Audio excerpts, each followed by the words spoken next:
Geography की online classes में आपका फिर से हार्दिक स्वागत, अभिनंदन।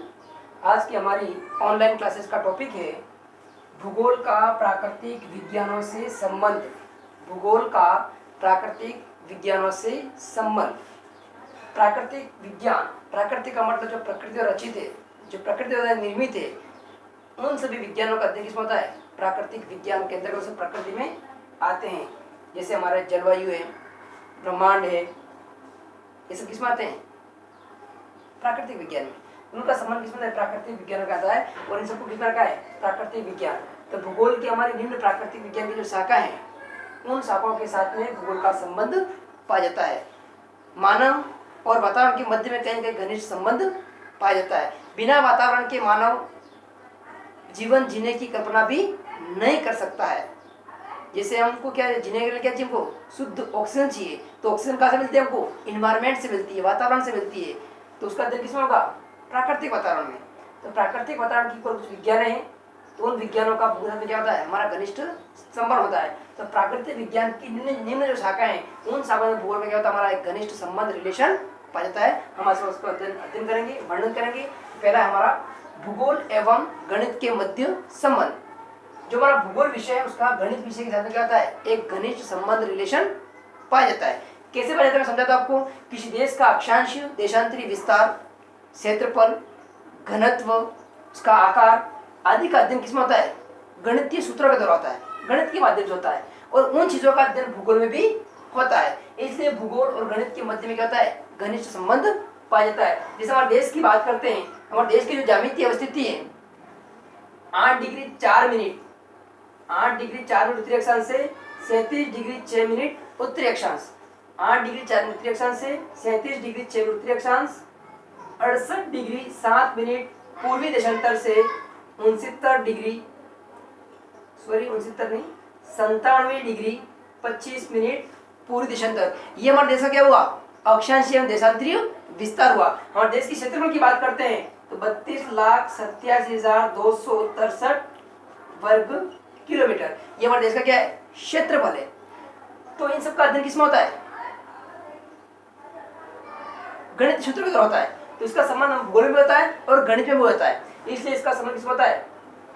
भूगोल का गणित के साथ में क्या होता है? एक घनिष्ठ संबंध पाया जाता है। तो किसी देश का आकार, क्षेत्रफल, घनत्व, जैसे हमारा देश कैसा है? चतुर्भुजाकार आकृति में, तो ये चतुर्भुज विषम कोणीय आकृति, ये जो आकृति किसमें होती है? भूगोल की होती है, सॉरी गणित की होती है। और उसको लागू भूगोल में भी लागू रहता है। इस दोनों के मध्य में होता है घनिष्ठ संबंध पाया जाता है।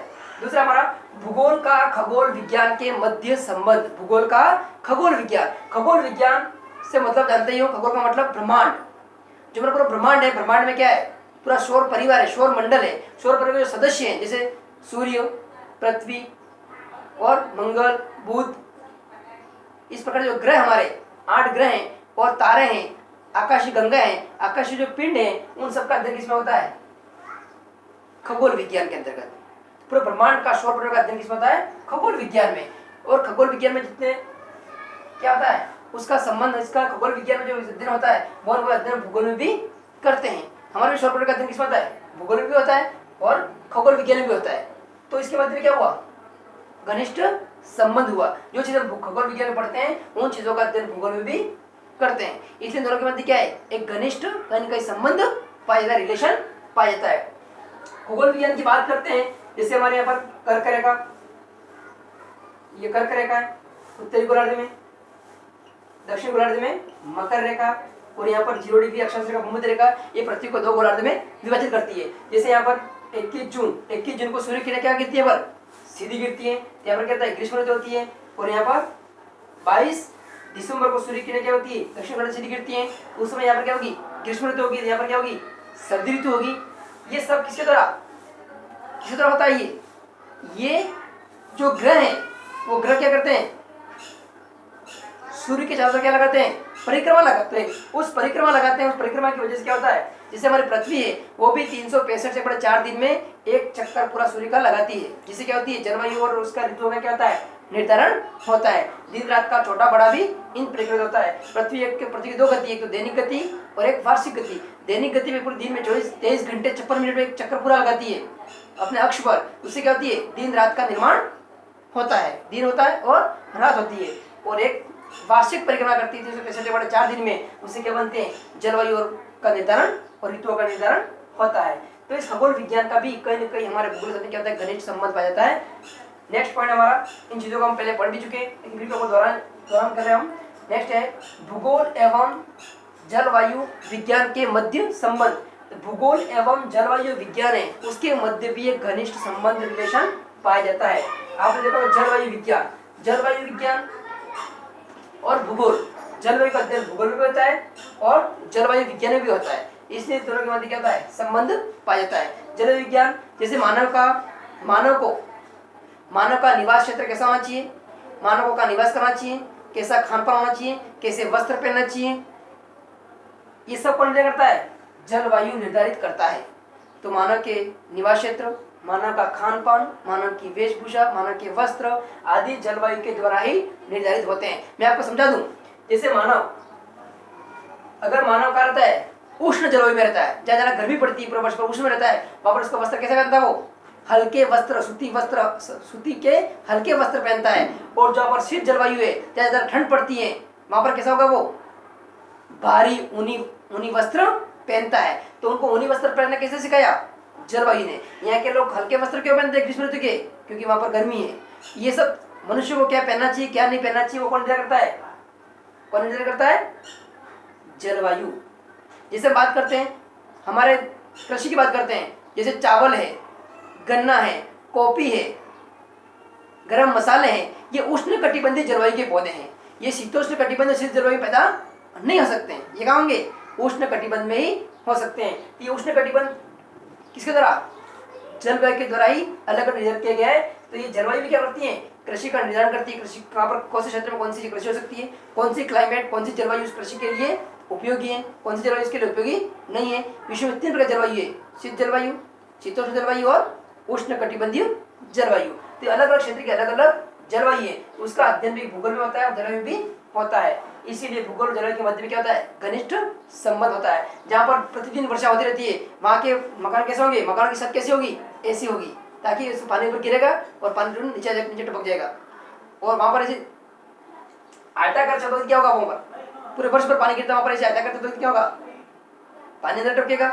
तो वहाँ के लोगों को ऐसे मकान बनाने किसने सिखाया, इस प्रकार की आकृति में, इस शेप में, ताकि पानी नीचे गिर जाए, प्रतिदिन पानी गिरता रहता है। ये सब जलवायु निर्धारित करता है। नेक्स्ट है भूगोल एवं जीव विज्ञान के मध्य संबंध। भूगोल और जीव विज्ञान दोनों के मध्य घनिष्ठ संबंध होता है। जीव विज्ञान क्या होता है, जीवों का अध्ययन होता है। इसमें मानव भी आएगी, मानव भी एक जीव है। मानव, पशु, पक्षी, जानवर जो भी है उन सबका अध्ययन किसमें होता है, जीव विज्ञान होता है। और जीव विज्ञान और जीवों का अध्ययन जीव विज्ञान में भी होता है और हमारे भूगोल में भी होता है। इसलिए भूगोल और जीव विज्ञान के मध्य क्या होता है, एक घनिष्ठ संबंध, रिलेशन पाया जाता है। जीव विज्ञान की बात करते हैं, भूगोल की बात करते हैं, जीव विज्ञान की बात करते हैं। जीव विज्ञान कहीं न कहीं मानव के साथ में ही है। जैसे हमारे पशु पक्षी की बात करते हैं, पशु जानवर पालतू जो पशु है, जैसे कुत्ता है, घोड़े हैं, बैल है, ये हमारे इनको पाले जाते हैं। जैसे पहले परिवहन का साधन था हमारा, जैसे लोग घोड़ा गाड़ी, बैलगाड़ी, ऊंट गाड़ी, इनके परिवहन के रूप में भी क्या करते हैं, पशुओं का इस्तेमाल करते हैं। घर में पालतू मनोरंजन के लिए कुत्तों का भी इस्तेमाल करते हैं। तो ये जानवर है, उनका भी क्या होता है, हमारा समर होता है। इन जानवरों से क्या मिलती है हमको, कुछ जानवरों से मांस प्राप्त होता है, कुछ जानवरों से हमको दूध मिलता है, दुधारू पशु भी होते हैं। 3 जीव जंतुओं का हमारा संबंध पाया जाता है। जैसे चिकित्सा विभाग में भी हमारे जानवरों का महत्वपूर्ण योगदान है। चिकित्सा जैसे सफेद चूहे हैं, बंदर है, चिंपांजी है, उन पर क्या करते हैं हम, जो भी नया रिसर्च करना है, अनुसंधान करना है चिकित्सा क्षेत्र में, जो रिसर्च करना है, हमने कोई दवाई बना दी, कोई वैक्सीन बना दी, तो पहले किस पर लगाएंगे, हम जानवरों पे लगाएंगे, जानवरों पे इस्तेमाल करेंगे। अगर वहां पर सही साबित होता है, कोई नुकसान नहीं होता है, तो हम इसका अगला ट्रीटमेंट किस पे करेंगे, मानव पे करेंगे। तो कहीं हमारे जो चिकित्सा क्षेत्र है उनके अंदर भी जीवों का क्या होता है, इस्तेमाल होता है। आप देखा होगा जीवों हम किस प्रकार से हमारे घर में पालतू पशु वगैरह जानवर वगैरह हैं, उनको पालतू पशु उनको हम क्या करते हैं, पालते हैं, वो हमारे लेकर के दूध देते हैं। तो ये सब जीव किसमें गया, जीव विज्ञान में। बैलों की तरह कृषि करते हैं। इस प्रकार से क्या होता है, जीव विज्ञान और भूगोल के मध्य में घनिष्ठ संबंध पाया जाता है। नेक्स्ट है भूगोल एवं वनस्पति विज्ञान के मध्य संबंध। जो वनस्पति विज्ञान और भूगोल के मध्य में क्या होता है, एक घनिष्ठ संबंध पाया जाता है। वनस्पति विज्ञान की उत्पत्ति ही भूगोल से हुई है। किससे हुई है, जो वनस्पति विज्ञान है उसकी उत्पत्ति किससे हुई है, भूगोल से हुई है। और वनस्पति विज्ञान का जनक कौन है, हम्बोल्ट, वनस्पति विज्ञान का जनक किसे कहा जाता है? हम्बोल्ट कहा जाता है। तो वनस्पति विज्ञान की जो उत्पत्ति है वो भूगोल से हुई है। भूगोल है तो पृथ्वी है, पृथ्वी है मृदा है, मृदा है तो मृदा पर एक वनस्पति पैदा होती है। तो वनस्पति विज्ञान का संबंध किससे पाता है? भूगोल से पाया जाता है। वर्तमान वनस्पति भी हमारे जीवन के लिए, मानव जीवन के लिए क्या होता है? बहुत अधिक लाभदायक है। जैसे माना कि हमारे फर्नीचर बनाना, फर्नीचर उद्योग, कागज उद्योग, दिया सलाई उद्योग, बहुत सारे उद्योग हैं वो भी वनस्पति पर डिपेंड करते हैं। कुछ जैसे हमारे शाकाहारी जो पशु हैं वो भी कहीं कहीं वनस्पति पर डिपेंड करते हैं। जो पशु वो क्या करते हैं? घास वगैरह खाते हैं। कोई बकरियां वगैरह, भेड़ बकरियां क्या करती है? पेड़ पौधे की पत्तियां खाती है। तो कहीं कहीं ये जानवर पशु है, मानव है, जो कहीं कहीं वनस्पति भी उनसे संबंध पाया जाता है, उन पर डिपेंड करते हैं। हमारे घरों की फर्नीचर, घरों की छतें हैं पहले पुरानी भी बनती जो, वो भी वनस्पति डिपेंड करती है। गृह निर्माण में दरवाजे बनाना, डोर बनाना, फर्नीचर बनाना, इन सब का इस्तेमाल किस होता है? वनस्पति विज्ञान से। और बहुत सारे जो उद्योग हैं, दिया सलाई उद्योग, कागज उद्योग, ये उद्योग भी कहीं वनस्पति पे डिपेंड करते हैं। तो भूगोल एवं वनस्पति के मध्य क्या होता है? घनिष्ठ संबंध पाया जाता है। नेक्स्ट है भूगोल एवं मृदा विज्ञान के मध्य संबंध। भूगोल एवं मृदा विज्ञान के मध्य संबंध। तो भूगोल और मृदा विज्ञान के बीच में क्या होता है? घनिष्ठ संबंध पाया जाता है। मृदा का मतलब मिट्टी, मृदा का मतलब मिट्टी। ये मिट्टी भी क्या होती है हमारे लिए? मानव हो या कोई भी जीव जंतु हो, वो प्रत्यक्ष अप्रत्यक्ष रूप से किससे जुड़ा हुआ है? चाहे वो मांसाहारी हो चाहे वो शाकाहारी हो, वो मुख्य रूप से किस पे जुड़ा हुआ है? मिट्टी से जुड़ा हुआ है। कोई व्यक्ति कहता है मैं तो मांसाहारी, मुझे मृदा से कोई लेना देना नहीं है, लेकिन मांसाहारी और शाकाहारी दोनों किससे जुड़े हुए हैं? मृदा विज्ञान से जुड़े हुए। मृदा विज्ञान के बिना, मृदा के बिना उसका जीवन नहीं निकल सकता है। जो उनको भोजन की प्राप्ति हुए, चाहे शाकाहारी हो चाहे मांसाहारी, जो भी जीव जंतु हो चाहे मानव हो, उनको प्रत्यक्ष अप्रत्यक्ष रूप से जो भोजन की प्राप्ति किससे होती है? मृदा से होती है। कोई कोई जीव जंतु है वो क्या करते हैं? शाकाहारी है, तो वो क्या करते हैं? वनस्पति का इस्तेमाल करते हैं। लेकिन वनस्पति पैदा कहाँ होती है? मिट्टी में पैदा होती है। मिट्टी नहीं होती वनस्पति कहाँ से होगी? इसलिए प्रत्यक्ष अप्रत्यक्ष रूप से क्या होती है? मृदा पे डिपेंड करती है। जो हमारी कृषि है, कृषि भी किसमें हम क्या करते हैं? गेहूं, मक्का वगैरह जो हम खाद्य पदार्थ खाते हैं, खाद्य पदार्थ भी पैदा करते हैं, खाद्यान्न पैदा करते हैं, वो भी किससे होते हैं? हम कृषि किससे करते हैं? मृदा में करते हैं, मिट्टी में करते हैं। तो एक खाद्यान्न पैदा होता है, तो इससे क्या हुआ? हमारा मिट्टी से भी क्या होता है? संबंध पाया जाता है। इसलिए भूगोल एवं मृदा विज्ञान के मध्य घनिष्ठ संबंध पाया जाता है। नेक्स्ट है भूगोल एवं जल विज्ञान के मध्य संबंध। भूगोल और जल विज्ञान के मध्य भी एक घनिष्ठ संबंध, रिलेशन पाया जाता है। हम कहते हैं जल है तो जीवन है, जल है तो जीवन है, जल है तो कल है। बिना जल के हम जीवन जीने की कल्पना भी नहीं कर सकते। हम 1 घंटे 2 घंटे एक दिन पानी नहीं पिए तो हमारी कैसी हालत होगी? तो जल के बिना हमारा कोई पशु पक्षी हो, मानव हो, कोई भी जानवर हो, जीव जंतु हो, वो बिना जल के जीवन भी अपन नहीं कर सकता है। तो जल का भी हमारा भूगोल से क्या होता है? घनिष्ठ संबंध होता है। और भूगोल में जैसे कृषि करने के लिए क्या चाहिए? हमको जल चाहिए, भोजन बनाने के लिए, नहाने के लिए, कपड़े धोने के लिए, खाना बनाने के लिए, सबके लिए हमको क्या होती है? जल की आवश्यकता होती है। बिना जल के हम ये कार्य नहीं कर सकते हैं। तो जल भी हमारे लिए बहुत महत्वपूर्ण है। तो उसका अध्ययन किस होता है? जल विज्ञान में। और जल किससे जुड़ा हुआ है? मानव से। और मानव किससे जुड़ा हुआ है? भूगोल। इसलिए सिर्फ भूगोल और जल विज्ञान के मध्य क्या होता है? एक घनिष्ठ संबंध पाया जाता है। जैसे हमारे बड़े बड़े समुद्र है, तो समुद्र कहती है लगभग विश्व का लगभग 90% से ऊपर व्यापार किसमें होता है? जल परिवहन के द्वारा होता है। विश्व से सस्ता परिवहन कौन सा है? जल परिवहन। तो इस समुद्र के अंदर जो जल परिवहन होता है, तो समुद्र में ज्वार भाटे आते हैं, उससे हम क्या बनाते हैं? ज्वार भाटे से बिजली बनाते हैं, ज्वारी ऊर्जा बनाते हैं। तो ये अधिकांश जो नावें चलती है, जो विश्व का अधिकांश जो अंतर्राष्ट्रीय व्यापार है, 90% व्यापार है, वो किससे होता है? जल के द्वारा होता है। और कृषि करने के लिए, हर चीज के लिए हम कहती है जल की आवश्यकता होती है। इसलिए भूगोल एवं जल विज्ञान के मध्य में घनिष्ठ संबंध पाया जाता है। आप इसकी स्क्रीनशॉट लीजिए या नोट कर लीजिए। इन विषयों के साथ में, इन प्राकृतिक विज्ञानों के साथ में भूगोल का हमारा घनिष्ठ संबंध पाया जाता है। धन्यवाद, थैंक यू।